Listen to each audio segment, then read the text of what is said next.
Hey, welcome. So I've kind of been thinking for a little while about kicking off a sort of short series or just maybe a series of vlogs. I guess they're called blogs that are videos about this process that I'm getting ready to undergo.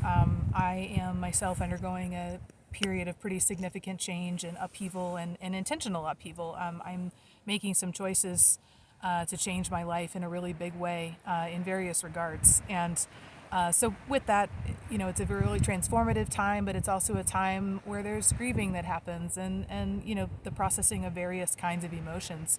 And what's super interesting is I've noticed in my conversations with others that so many people are going through similar things, similar processes, evolution and change and introspective times in their lives.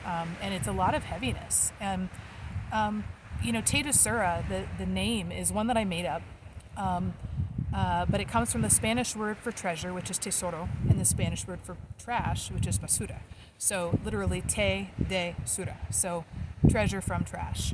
And initially it started out as being something that was like an upcycling endeavor. So actual hard goods, jewelry and things of that nature, where you make something beautiful out of something that had been discarded or something that was no longer perceived as useful.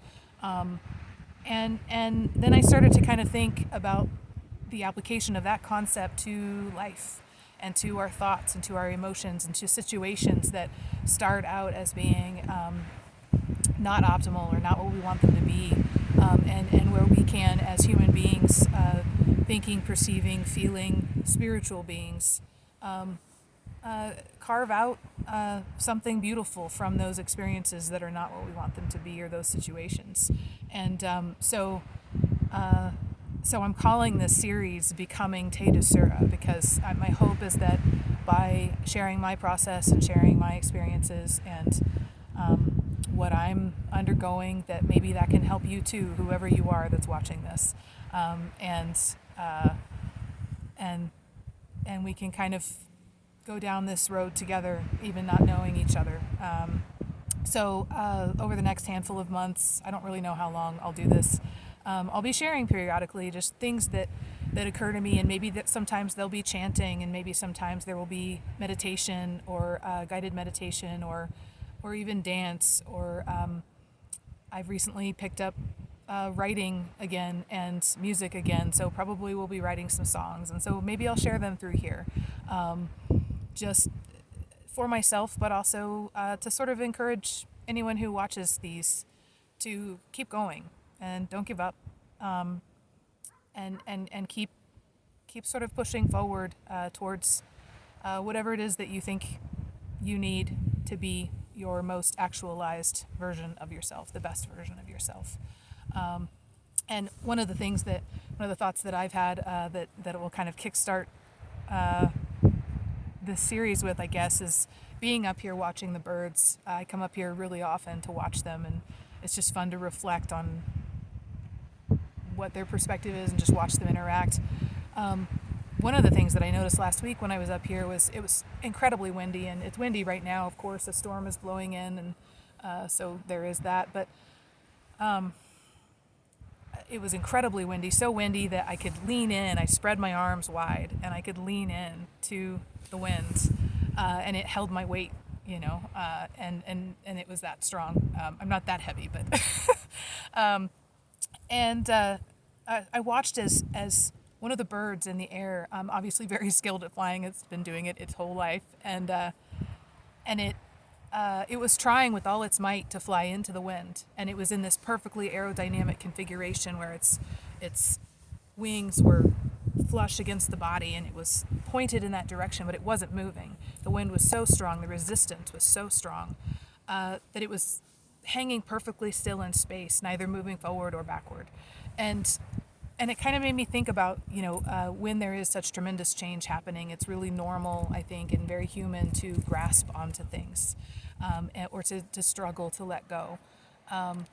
And in meditation, one of the things that is sort of paramount is the idea of letting life flow through you and removing resistance from the equation so that whatever it is that's happening is just that's the pure experience. We're just experiencing that and not layering into it expectations or resistance or analysis or anything, just letting life flow through us. And what was so interesting as I'm watching this bird, there was a moment of decision where the bird, which had its wings flushed to its body and it was trying so hard, you could tell it was trying so hard to go in the direction that it had in its mind. And then there was a moment of decision where it realized that its efforts were futile. And it gave way and it stopped struggling. And with that, this beautiful creature just swooped down and allowed the current that it had been resisting to carry it. And then it moved quickly, and then it moved.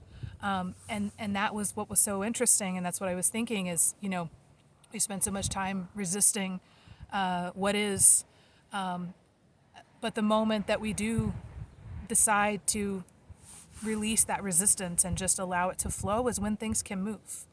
And maybe we don't move in the direction that we think we need to go, but ultimately we get to wherever we're supposed to go is sort of the way that I'm looking at it. And the other piece of it is, if there are things that we're grasping onto because we're afraid to lose them, this is just a belief of mine, but I don't believe we cannot lose the things that are truly intended for us.